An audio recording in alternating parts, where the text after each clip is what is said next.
नमस्कार, PTC news देख रहे सभी दर्शकों का स्वागत। मैं हूं आपके साथ अतुल वर्मा, लेकर हाजिर हूं प्रदेश की तमाम खबरों का हाल। बुलेटिन की शुरुआत करेंगे, लेकिन सबसे पहले एक नज़र हेडलाइंस पर। बहादुरगढ़ के इंडस्ट्रियल एरिया में 2 फैक्ट्री गोदामों में लगी भीषण आग। दोनों गोदाम में होता था वेस्ट प्लास्टिक की कटाई छटाई का काम।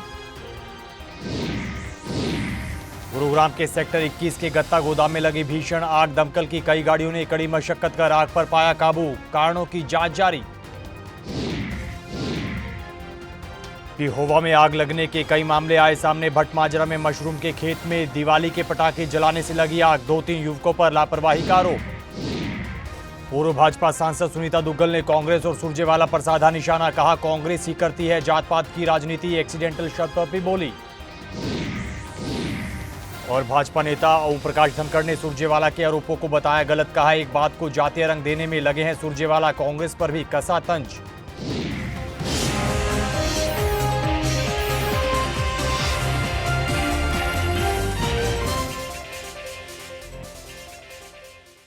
बुलेटिन की शुरुआत करेंगे, लेकिन उससे पहले पीटीसी परिवार की तरफ से आप सभी को भाई दूज के पावन पर्व की ढेर सारी शुभकामनाएं। चलिए बुलेटिन की शुरुआत करते हैं। खबर बहादुरगढ़ से है। बहादुरगढ़ के इंडस्ट्रियल एरिया में 2 फैक्ट्री गोदामों में भीषण आग लगने का मामला सामने आया है। जानकारी के मुताबिक इन फैक्ट्री गोदामों में वेस्ट प्लास्टिक की कटाई और छटाई का काम होता था।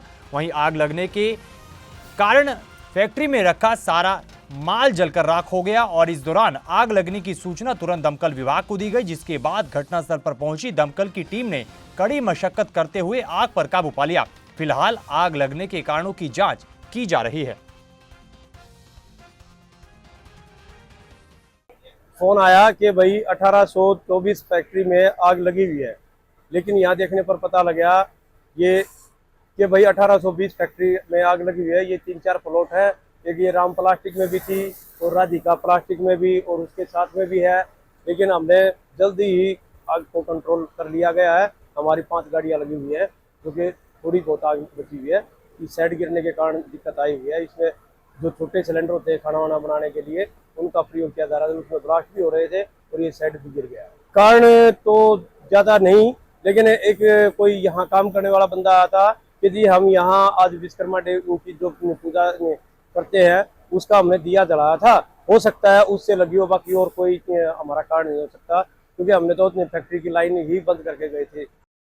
खबर गुरुग्राम से है। गुरुग्राम के सेक्टर 21 में गत्ता गोदाम में भीषण आग लगने का मामला सामने आया है। तस्वीरें सामने आई हैं। वहीं घटना की सूचना तुरंत दमकल विभाग को दी गई, जिसके बाद घटनास्थल पर पहुंची दमकल की कई गाड़ियों ने कड़ी मशक्कत करते हुए आग पर काबू पाया है।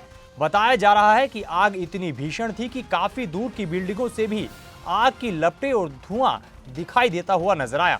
वहीं आग लगने के कारणों की जांच की जा रही है। बहादुरगढ़ बाईपास के पास बालोर गांव के एक खेत में अवैध रूप से बनाए गए गोदाम में भीषण आग लगने का मामला सामने आया है। जानकारी के मुताबिक इस गोदाम में सारा सामान जलकर राख हो गया है। देखते ही देखते करीब 45 गोदाम आग की चपेट में आ गए। इसमें बताया जा रहा है कि मजदूरों का रोजमर्रा का जो सामान था वो भी जलकर राख हो गया। बताया जा रहा है कि अवैध पीवीसी गोदाम में प्लास्टिक कबाड़ को इकट्ठा किया जाता था।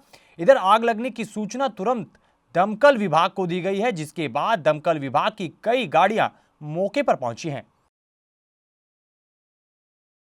ये पीछू फेरे लगी है अंदर फेरे। हम वहाँ गाड़ी में डीजल डाल रहे थे, हमने तब देखा तब इतना धुआं उठा और फिर बढ़ने लगी, इधर को बढ़ी जाता था। फिर हम लोग बड़ा कोशिश करी, अपनी मशीन चलाई, हमारे सर भी सब जने मशीन चलाने लगे। यहाँ पर 3 साल 5 साल से सब कूड़ा चीज उनकर जमा कर रहा था, पन्नी एलडी। एक आदमी का था 5 लाख 10 लाख के संपत्ति।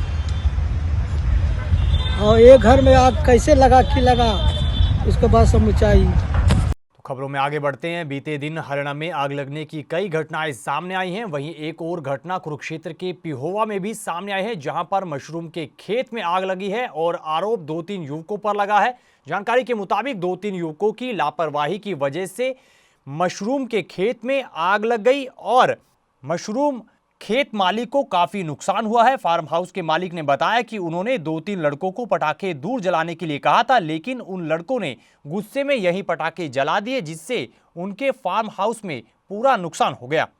और मैं मशरूम का काम 2014 से कर रहा हूँ और मेरे को 10 साल हो गए काम करते। और ये 2 लड़के आए हैं रात, एक तो गुरप्रीत सिंह है सन ऑफ मनजीत सिंह और एक कन्वर सिंह सन ऑफ मनमोहन सिंह। इन्होंने आन के यहाँ पे रॉकेट छोड़े और मैंने जाके उनको बोला भी मेरी शेड की तरफ से रॉकेट मत छोड़ो, भी इसमें आग लग जाएगी। मेरे कहने के बावजूद भी उनके मेरे सामने ही जानबूझ के हाथ में पकड़ के रॉकेट छोड़े हैं और छोड़े भी एक नहीं है, कम से कम 5-7 रॉकेट छोड़े हैं। कितना नुकसान हुआ आपका? और कहने का मतलब ये मेरा इतना नुकसान हो गया है, कम से कम 20 लाख रुपए का मेरा नुकसान। उनके खिलाफ कानूनी कार्रवाई हो और मेरे को मुआवजा मिले। और अब सियासी खबरों की तरफ रुख करेंगे। भाजपा की पूर्व सांसद सुनीता दुग्गल ने चंडीगढ़ में प्रेस कॉन्फ्रेंस कर कांग्रेस और रणदीप सुरजेवाला पर जमकर पलटवार किया है।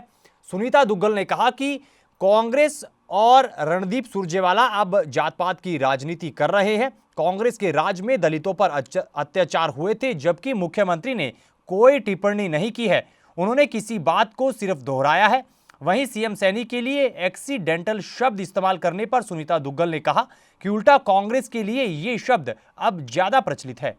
मुझे लगता है कि ये कांग्रेस पार्टी के दिवालियेपन की निशानी है कि जब कांग्रेस पार्टी इस हालात में पहुंच चुकी है कि लगातार तीसरी बार, चाहे हम पार्लियामेंट की बात करें और चाहे हम हरियाणा विधानसभा की बात करें, तीसरी बार उन्होंने हार का मुंह देखा है और भारतीय जनता पार्टी की सरकार जो है लगातार तीसरी बार केंद्र में भी बनी है और हरियाणा में भी बनी है। तो ऐसे उसमें खिसियानी बिल्ली खंबा नोचे वाली बात मुझे लगता है कि जो कांग्रेस पार्टी के प्रवक्ता हैं वो कर रहे हैं। लेकिन लोकतंत्र में लोकमत का सबसे ज़्यादा महत्व है। माननीय मुख्यमंत्री नायब सिंह सैनी जी 2014 में नारायणगढ़ से चुनाव लड़े, वहां से चुनाव जीते। 2019 में लोकसभा का चुनाव लड़े, लोकसभा का चुनाव जीते और उसके बाद करनाल से चुनाव लड़े, करनाल से चुनाव जीते, लाडवा से चुनाव लड़े और लाडवा से चुनाव जीते। और जबकि हमारे कांग्रेस पार्टी के आदरणीय सुरजेवाला जी 2019 के अंदर चुनाव हारे और उपचुनाव जो है वो भी बुरी तरीके से हारे। जमानत जो है वो जब्त होते होते उनकी बची। हरियाणा में जब किसी तरह का कोई जनाधार नहीं रहा तो दूसरे प्रदेश में भाग गए, अपने बड़े नेताओं का आश्रय लेकर वहां से राज्यसभा के सांसद बने।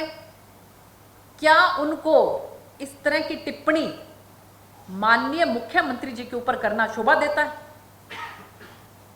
जहां तक बात है जाति विशेष की, आप ये देखिए कि कांग्रेस ने सदा जात पात की राजनीति की, इसीलिए उनको वही बार बार जो है उसी को जात पात को बीच में लेकर आना ही शोभा देता है उनको। और इसलिए आपने देखा होगा कि जब इसी तरह से प्रेस वार्ता करते हुए किसी ने बीच में कोई बात कही तो माननीय मुख्यमंत्री जी ने सिर्फ उस बात को दोहराया था, लेकिन उसको बीच में लेकर आ रहे हैं। झज्जर में बिजली विभाग की बड़ी लापरवाही सामने आई है और इस लापरवाही के कारण एक किसान की जान चली गई। जानकारी के मुताबिक खेत में पकी हुई धान की फसल कटवाने के लिए किसान पहुंचा था और इस दौरान करंट लगने से उसकी मौत हो गई। मामला भूरावास गांव का है। ग्रामीणों का आरोप है कि किसान अपने खेत में धान की फसल देखने गया था और वहां पर बिजली का तार टूटा हुआ था। किसान ने लाइनमैन को इसकी सूचना भी दी, लेकिन लाइनमैन ने टूटे तार में करंट ना होने की बात कही, लेकिन तार छूने से किसान की करंट लगने से मौत हो गई। मेरा भाई संदीप कुमार खेतों में काम कर रहा था, ठीक है। इसके लिए सितंबर में 15 अक्टूबर को और जिस दिन भाई की डेथ हुई 1 तारीख को, मतलब 1 नवंबर को भी उन्होंने बाकायदा इतला किया। उपदेश यादव लाइनमैन था, उसको 4-5 दफ़ा बोला गया है। और इसके लिए मैं बिजली विभाग को और मेरे गांव के सरपंच को पूर्णतः जिम्मेदार मानता हूं सर। और साथ साथ बिजली विभाग में JE SDO action even SC तक इसके लिए जिम्मेदार है, जिन्होंने इतनी बार कहने के बावजूद भी कोई कार्रवाई नहीं की इसके ऊपर। ये जी बिजली के कारण घटना हुई है, बिजली वालों की सरासरी गलती है जी। इसमें बिजली वालों के पास 3-4 बार कंप्लेंट करने के बाद भी उन्होंने कोई एक्शन नहीं लिया जी। कल भी दोपहर में उनके पास फ़ोन किया हमने, संदीप ने खुद ने फ़ोन किया अपने फ़ोन से। उससे पहले भी 2-3 बार उनसे फ़ोन पे बात हुई है, आमने सामने बात हुई है हमारी जी, मेरे सामने बात हुई है। उन्होंने उनसे बोला है कि भाई इसको उतार, इसको या तो बांध दो या इसको उतारो जी, हमने खेत से धान निकलवाने हैं। लेकिन उन्होंने कोई रिएक्शन नहीं लिया जी। और उसने फ़ोन करके ये बोला बिजली वाले ने, अगर भाई इसके अंदर करंट नहीं है तो खींच ले, कोई दिक्कत नहीं है। उसके बाद में जी उधर शाम को मशीन आने वाली थी, उधर गए खेत में जी, भाई का उसके तार गया, हाथ लग गया जी, उसको वहीं पर डेथ होगी जी। बार बार प्रशासन और बार बार देश के सामने हमारे हरियाणा राज्य के प्रति बोल रहे हैं, बिजली क्रम वित्त मंत्री, बिजली मंत्री हूँ। उसको मैं ये बोलना चाहता हूँ, मंत्री जी एक बार ग्राउंड पे आके देखो, आपके कर्मचारी कितना कार्य कर रहे हैं, क्या कुछ कर रहे हैं। सब लोग दिखावा ड्रामा है। मेरे गांव में आज जो घटना हुई है, बार बार शिकायत करने पर भी ये घटना हुई है, इसका जिम्मेवार कौन है? शिकायत कर रहे हैं हम, 1 बार नहीं, 2 बार नहीं, 3 बार, 50 बार शिकायत कर चुके हैं, वो समाधान नहीं हुआ। हाथ जोड़ के सरकार से और बिजली मंत्री से यही अपील करता हूँ, मेरे भाई को उचित न्याय दिलाया जाए, कार्रवाई की जाए, उचित कार्रवाई की जाए और उचित मुआवजा दिया जाए। करनाल की विकास कॉलोनी में एक हैरत अंगेज मामला सामने आया है। जानकारी के मुताबिक यहां पर एक घर के 3 दरवाजों को बंदूक की गोली चीरती हुई जा घुसी। इस घटना के बाद से परिवार और लोगों में दहशत का माहौल है। गोली किसने चलाई है और गोली कहां से आई, इस बारे में फिलहाल पुलिस को अब तक कोई भी जानकारी नहीं मिल पाई है, लेकिन पुलिस इस पूरे मामले की जांच कर रही है। खड़ा था, अपने बच्चों को ले जा रहा था रोटी खाने के लिए, इतने में वो आई, मुझसे मेरी मैडम कह रही भाई देखो कुछ गिरा है यहाँ पे। मैंने देखा तो भाई ये गोली नहीं। फिर मैंने 112 पे कॉल किया, वो जल्दी से आ गए थे यहाँ पे। तो 3 दरवाजे क्रॉस करके गोली? हाँ जी सर, वो मैं यही खड़ा था सर सामने। मैं बचाव गया तो बहुत, तो गोली का खोल भी मिल गया है? हाँ जी हाँ जी। तो गोली सर खड़ा था यहीं से, जी। ऐसे ही खड़ा था मैं और जा ही रहा था, बस ऐसे आई मेरे सामने से और चिड़ती चढ़ी गई दरवाजे को, पर मैं देख ही नहीं पाया क्या था नहीं था। मैं सोचा तो आसपास किसी पे लगता है कि लाइसेंसी बंदूक होगा, हथियार होगा? पता नहीं सर, होगा तो सही, पर हमने किसी के साथ ना हमारी दुश्मनी है ना कुछ है, ना हमने किसी से। वो तो गलती से लगता है उनकी गोली चलाई, लेकिन लग जाती तो नुकसान हो जाता है। नुकसान तो बहुत ज्यादा हो जाता है सर, अगर लग जाती किसी के तो हमारे तो बिल्कुल। बाहर भी एक चली है, वो बाहर दीवार पे भी छेद है, पता नहीं वो तो मिली नहीं, एक तो मिल गया हमारे को। वहीं बीते दिन झज्जर में पॉलीक्लिनिक के बाहर पूर्व सैनिकों ने जमकर बवाल काटा, जमकर रोष प्रदर्शन किया और पॉलीक्लिनिक के इंचार्ज की कार्यप्रणाली पर आरोप लगाए हैं, सवाल उठाए हैं और अपना रोष प्रदर्शन करते हुए नाराजगी दर्ज करवाई है। इस दौरान पूर्व सैनिकों ने पुरानी तहसील रोड पर पॉलीक्लिनिक के बाहर जाम लगा दिया, जिससे राहगीरों को भी परेशानी झेलनी पड़ी। लेकिन पूर्व सैनिकों ने पॉलीक्लिनिक इंचार्ज के खिलाफ नारेबाजी करते हुए अपनी नाराजगी दर्ज करवाई है। समस्या ये है सर कि हम पेशेंट हैं और हम कल भी मेडिसिन लेने के लिए आए, बोला सिस्टम चलेगा।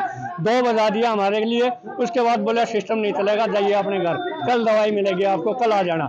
आज सुबह फिर आए हम, हमारे को 9 बजे 9:30 बजे तक यहाँ बैठाए रखा। उसके बाद बोले सिस्टम नहीं चला, आप अपने घर जाइए।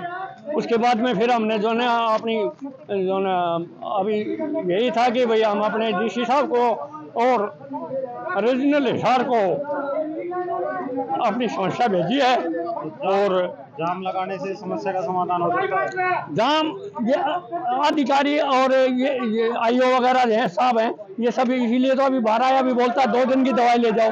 पहले ये बोल देता भाई सिस्टम नहीं चल रहा और कल ही हमारे को 2 दिन की दवाई दे देता तो हम सोमवार को आ जाते। ये तो बार बार हमारे को हरासमेंट कर रहा है और जो है ना थोड़ी देर के अंदर जो है ना कभी कुछ बोलता है, कभी कुछ बोलता है। जाम तो ये रोज बुला लेता, दवाई देता नहीं है। बूढ़े आदमी आते हैं और बकवास करता है, स्टाफ के साथ नहीं मिलकर रहता है, ना दवाई टाइम पर डिमांड करता है, कमीशन के चक्कर में घूमता रहता है। मेडिकलों में कोई एडमिट होता है तो उसको एडमिट नहीं होने देता है, कभी बोलता है उसने फोन फोड़ दिया, समझे। ये इस के काबिल ही नहीं है। ये सीआईडी के अंदर भी इसने बुरा हाल कर रखा था। वही सीआईडी जाके देखो, अभी कोई भी आदमी किसी टाइम भी सामान लो, और सब सामान मिलता है। इसने बुरा हाल कर दिया, इसको हम करते ही नहीं। अब यहाँ दिक्कत कुछ भी नहीं, फैसिलिटी है ना, किसी को रेफर करता है, हम पैसे हमारे करते हैं, बीमा हमारा है ना कि इसके बाप का है। ये हमेशा वही तानाशाही चलाता है यहाँ। ये कौन है? ये कर्नल है यहाँ का इंचार्ज। एक्चुअली यहाँ पे जो ये ECHS पॉलीक्लिनिक है, इसके जो इंचार्ज हैं उनसे इनको इशू था कि इनको टाइमली ना मेडिसिन्स अवेलेबल नहीं हो पाती। कई बार कहते हैं कि वो रिटर्न में दे देते हैं, फिर उसके बाद उसको नील कर देते हैं। तो 2-3 इश्यूज थे। गाड़ी हटाने का इनका इशू था कि गेट के आगे ही गाड़ी लगा रखी है और एम्बुलेंस है जो वो निकल नहीं पाती। तो गाड़ी वाला इशू तो हम अभी रिजॉल्व करा देंगे। बाकी सीनियर ऑफिशियल से हमारी बात होगी है, वो कहते हैं कि इनको यहाँ से कहीं और शिफ्ट करके किसी और इंचार्ज को लगा देंगे, तो थोड़े टाइम में ये चीजें स्ट्रीमलाइन हो जाएंगी। भाजपा नेता ओम प्रकाश धनखड़ ने कांग्रेस सांसद रणदीप सुरजेवाला के तमाम आरोपों पर प्रतिक्रिया दी है। उन्होंने कहा कि रणदीप सुरजेवाला एक बात को जातीय रंग देने में जुटे हैं, जबकि ऐसी कोई भी बात नहीं है और भाजपा सभी जात और सभी धर्मों का सम्मान करती है, लेकिन कांग्रेस और रणदीप सुरजेवाला एक बात को जातीय रंग देने में जुटे हैं। इस दौरान ओम प्रकाश धनखड़ ने कांग्रेस पर भी जमकर तंज कसा है। देखिए, हमारे यहाँ बहुत सारे शब्द जाति सूचक भी हैं और कार्य सूचक भी है। जो वीडियो मैंने देखा है जिसमें नीचे से लोग जो है ये शब्द कह रहे हैं, मुख्यमंत्री जी ने केवल उच्चारित किया है, खुद से नहीं कहा है, मौलिक लोगों ने कहा, लेकिन मौलिक कहने वाले लोगों ने भी उसको कार्य सूचक कहा है। सुरजेवाला जिस प्रकार से बिना हिसाब किताब के बहुत सारे मुद्दों में बड़ाई करते हुए लोग उनको देखते हैं, तो इसलिए वो उनके कार्य की दृष्टि से कहा। इसलिए मैं नहीं मानता कि उसको इस प्रकार से उनको जाति की तरफ ले जाने का प्रयास करना चाहिए। वो दुर्भाग्यपूर्ण है। वो उनके काम के लिए लोगों ने कहा है। भिन्न भिन्न प्रकार के काम के लिए हम यहाँ बार बार कहते हैं, मतलब कोई व्यक्ति ज्यादा हिसाब किताब करना लग जाए तो उसको हम कई बार कह देते हैं, क्या व्यापारी बने हुए हो, क्या तुम जो है व्यापारी में अब जातियां भी हैं, कई सारी व्यापारी काम भी है। कोई हमेशा किसानी खेती बाड़ी की बात करे तो कोई क्या किसान बने हुए, तो खेती बाड़ी किसानी कई सारी जातियां भी किसानी करती हैं और किसानी काम भी है। कोई ज्यादा हमेशा मंत्र उच्चारण या कोई हमेशा ज्योतिष का हिसाब किताब लगाने लग जाए कि कब निकलना, कब बैठना, कब उठना, तो कोई कह सकता है कि तुम क्या ब्राह्मण बने हुए हो। तो और वो ब्राह्मण वर्ग भी है, ब्राह्मण जाति भी है। तो इसलिए हमारे यहाँ वो दोनों, क्योंकि स्पेसिफिक काम लोग करते रहे तो दोनों सूचक में आता है। केवल उनको किसी ने उस प्रकार का जो है जो था वो कार्य सूचक के रूप में कहा है, कार्य सूचक संज्ञा में कहा है। इसलिए मुझे लगता है कि वो इस प्रकार का, जिस प्रकार का उसको रंग दे रहे हैं वैसा रंग उसका है। जो बिना बजट के घोषणाएं करती थी, गारंटियां देती थी, बजट में पूरा नहीं कर पाती थी, तो मैंने बार बार कहा, राजस्थान का उनका उदाहरण दिया था, हिमाचल का उदाहरण दिया था, उनका मध्य प्रदेश के पिछले चुनाव का भी उदाहरण दिया था। आज खड़गे जी ने स्वीकार कर लिया है। मुझे कांग्रेस को अपनी गलती समझ में आई। मुझे इस बात का आनंद है कि उन्होंने खुद ये कहा कि जितनी गारंटियां हम देते हैं पूरी नहीं कर पाते, इसके लिए सरकारें रिपीट नहीं होती। कांग्रेस को इसका रियलाइजेशन हुआ, ये अच्छी बात है, और बाकियों को भी रियलाइजेशन हो, क्योंकि जन आदेश को उन्होंने कई बार लूटा। अब लोगों के भी ध्यान में आ जाएगा कि किस प्रकार की गारंटियां जो बिना बजट के समानुपाती होती हैं वो देकर जन आदेश लूटने का काम ये कांग्रेस जैसी पार्टियां करती रही हैं। तो इस खबर के साथ फिलहाल इस बुलेटिन में इतना ही, लेकिन पीटीसी न्यूज पर खबरों का सिलसिला बदस्तूर जारी है। आप बने रहिए पीटीसी न्यूज के साथ, और पीटीसी परिवार की तरफ से आप सभी को एक बार फिर भाई दूज के पावन पर्व की ढेर सारी शुभकामनाएं। दीजिए इजाजत, नमस्कार।